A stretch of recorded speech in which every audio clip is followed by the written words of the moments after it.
Yan mga kaibigan, good morning, halina't mag-almusal. Ayan, samahan mag-almusal sila. Ayan, tapa lang ang ulam po at saka may prutas. At siyempre, yung aking champion. Ayan, oh. Healthy food nila kayo. Ayan. Araw po ngayon ng Sabado. Ayan. So, samahan niyo po mag-almusal sila. So, yan lang po ang gawain ng magsingirong. Sila lang ang nag-aalmusal ng kanin. Ayan.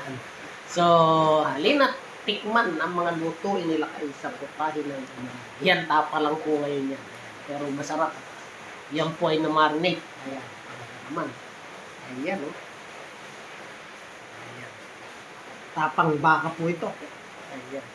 Talaga naman. So, ayan, muli, magandang umaga at naway pagpalain tayo ng kung may kapal. Bye-bye!